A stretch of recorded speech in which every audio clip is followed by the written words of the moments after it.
Ganun din naman ang ginawa ni Piyod Netero. Nakahanda na rin siya para sabay ng pag-atake ni Don Freaks. Sa gagawin ko ngayon, siguradong ibibigay mo na sa akin ang kapangyarihang hinihingi ko sa iyo, Don Freaks. At pinakawalan na nga ni Don Freaks ang isang napakalakas na atake.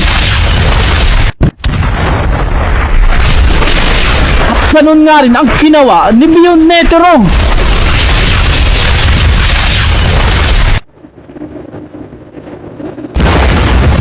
At napakalakas nga na pagsabog ang naganap.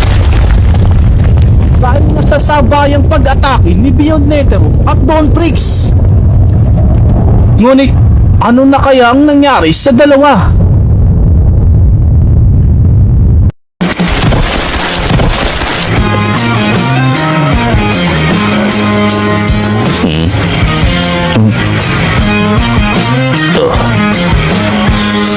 Si Jing. Grabe pala talaga ang nangyari kay Gon. Di ko akalain ganito kalala pagkasira ng kanyang katawan. Pero kahit papano, nararamdaman ko pa rin ang pagtibok ng puso niya. Kaya mas magiging madali ito. Kinalulungkot ko ang nangyari kay Gon. Masyado siyang naging agresibo sa pagtalo sa kanyang kalaban. Hanggang sa umabot na siya sa kanyang limitasyon. Pasensya na kung hindi ko siya natulungan.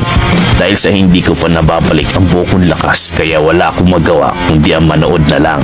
Kaya pasensya na. Patawad, wala akong nagawa para tulungan siya. Hindi ko akalain nasa limitasyon na pala siya sa paggamit niya ng nen. Hindi ko ba lang napansin ang bagay na yun. Grabe, pati si Silva, Kite at Razor ay bagsak na rin. Medyo nahuli pala ako ng dating. Buti na lang pala at pinaalas agad ako na matandang yun. Wala na pala akong maabutan kung nilabanan ko pa si Piyod Netero. Ano ba bang Ano ba bang ginagawa mo? Hindi ko alam kung buhay pa ang anak mo at ang iba pa. Wala ka man lang pakialam kung buhay pa si Gon at ang iba pang maluba ang kalagayan. Pwede ba? Huwag niyo nga akong sigawan. Alam ko ang nangyayari. Kaya tumahimik lang kayo at kumalma dyan. Maghintay kayo ng kaunti. Huwag kayong mag-alala.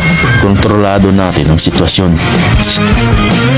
May binigay sa akin si Don Freaks na isang kapangyarihan. Palagay ko malaki ang may tutulong nito sa atin. Pinaubayan niya sa atin ang isa sa kapangyarihan na bumabalansi sa lugar na ito. Bigla na lang tumating ang ama ni Gon. Sandali, Ilumi. Si Jing ang isang yan. Huwag ka munang kikilos para lumaban. Delikado ang sitwasyon nating dalawa, lalo na't dumating pa si Jing. Ganun, kung sa bagay, kahit na si Papa at Lolo ay ginagalang siya. Eto na.